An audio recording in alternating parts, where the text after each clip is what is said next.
Hello everyone, and welcome to Hilltop Pups. I am Bev Eckert. We established our business here, Hilltop Pups, 2002 in southern Jasper, Indiana. In the beginning, it was just a way for my 5 children who are pet loving to enjoy raising some puppies and maybe making a little money to send all these kiddos to college, but since then, we made it our full-time job and mission. I love creating these dogs. I can tell you over and over how I hear from trainers that our puppies are the best ever as far as training. They train so easily. They're so calm, gentle, laid back. And even the small ones like her, sometimes she's 2 years old. People say, oh, the small ones are more hyper. No, it's all in how a dog is raised. And any breed, for any breeder that would happen to be seeing this, number one thing you need to do when raising puppies is start that training at 3 days old. So here at Hilltop Pups, your puppy has already had 2 months of training before it goes home at 8 weeks old. When you come here to see me, if you're going to come here in person, this is our visitation room. So it's about 10 by 10 feet. Has all my credentials are posted here. There's a grooming room where we do all of our grooming and cleaning and so forth. We got 2 little pups under the dryer now. So this is just commonly how it looks. I really didn't plan this today. I just got in the mood to do this. But if you come to my house, you're going to see our house is here. And our business is here. A couple more doggies running around. They'll all come out and greet you. You're going to park next to this big building here, and it says entrance. And I usually try to keep that open sign on, but wire to the right, the door to the right is the visitation door. The other door goes straight into our kennel. And then you do have a porta potty in case you want to go potty. Don't worry, it's cleaned every week. It's clean, we use it. And then that's an exercise yard where our dogs roam. And you can see we're up on the hill. That's the driveway down the hill through the woods. Plenty of room to sit outside too, just in case you get here and the visitation room is full. Don't try to just squeeze on in. If you please wait outside, that would be much appreciated. Inside, you are able to see out all these windows into our kennels. Look, we got a little doggy out there. So our kennel runs are 6 feet wide, 24 feet long. They all have a fan in them, an insulated dog house, running water, so they all have fresh water. It's heated in the wintertime, the water, and there's like a rubber exercise mat in there. And even a heating pad in the wintertime inside their dog palace. There is what they call it. It's an awesome dog house. So you'll be able to see all the dogs. I have all my awards posted and my licenses. I am approved USDA. I have my commercial dog breeding license in Indiana. If you breed over 3 litters a year, you're considered a commercial dog breeder and must pay sales tax. And then, of course, all of our animals are microchipped, even the puppies, and that's a free benefit to you. Love the sign there. Dogs are like potato chips. Let's see, retail merchant license, and some awards my son was getting when he would take my dogs out to show them. I'm on the Stratmore's list, who's who worldwide for women of excellence. I have the Lifetime Achievement of Excellence for women. I came from human resources is my background. Of course, the new vet vitamins. I'll talk a little bit about those later. Over here, my excellent review, accredited business for 10 years, being a, A+ member for 10 years straight. I was vice president of the Ghana Association, Golden Doodle Breeders of North America at one time.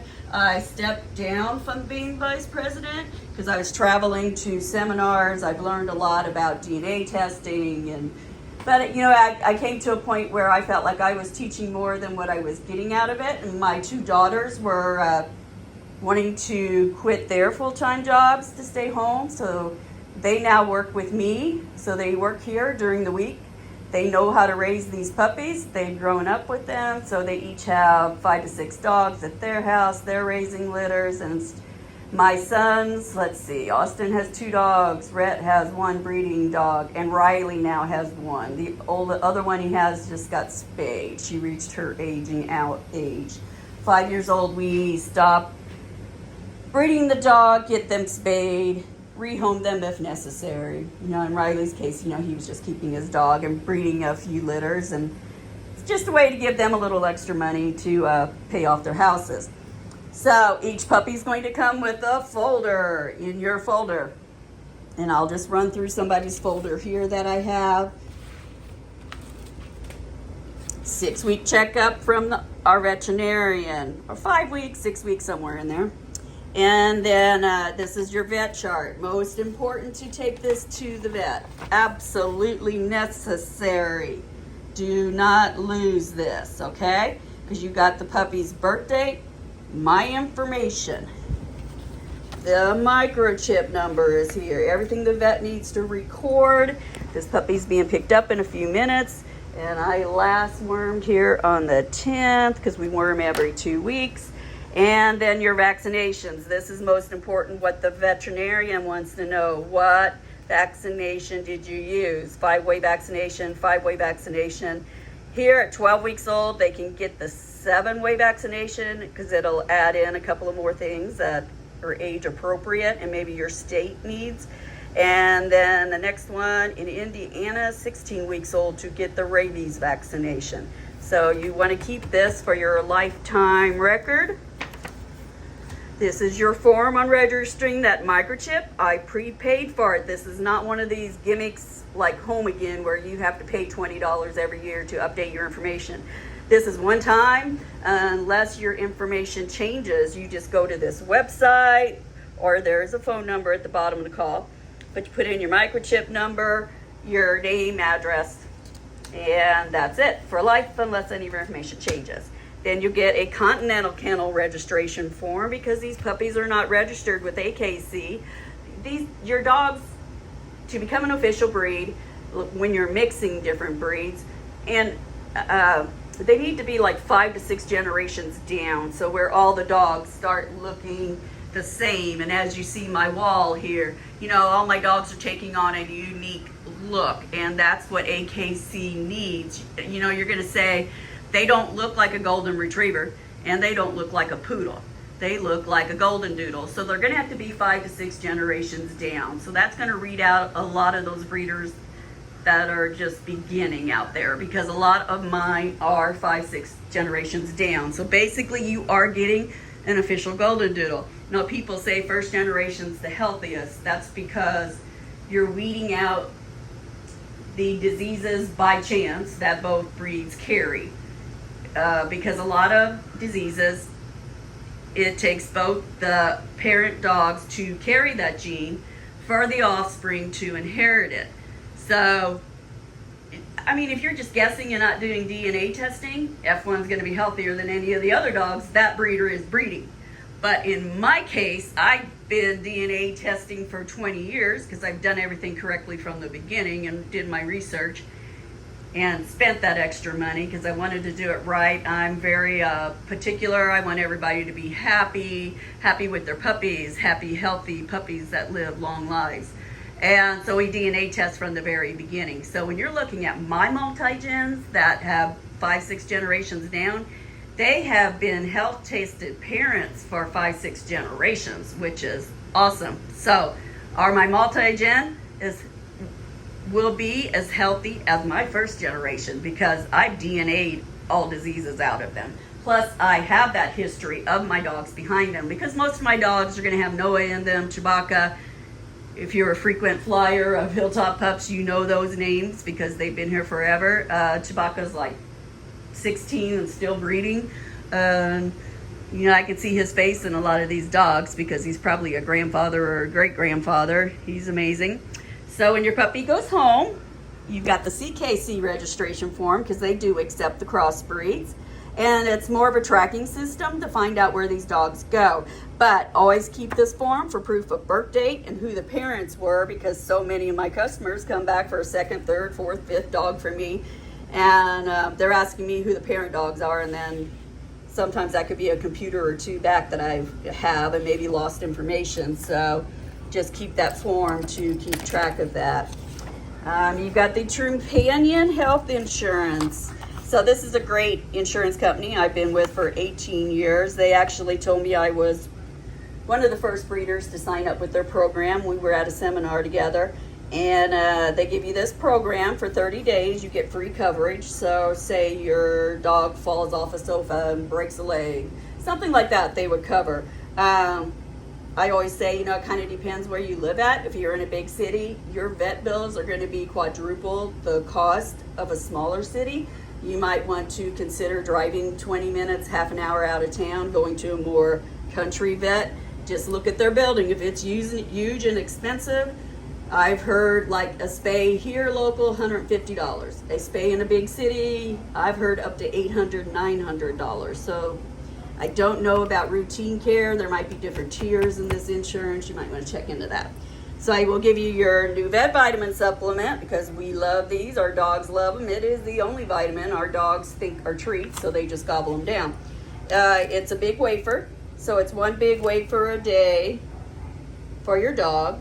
For life, I prefer, and my dogs think they're treats. So I'm getting my coffee in the morning. They're getting their treats. You do, for the younger puppies, have to break them up in small morsels for about the first month, and then make the pieces bigger and bigger until they're eating a whole one.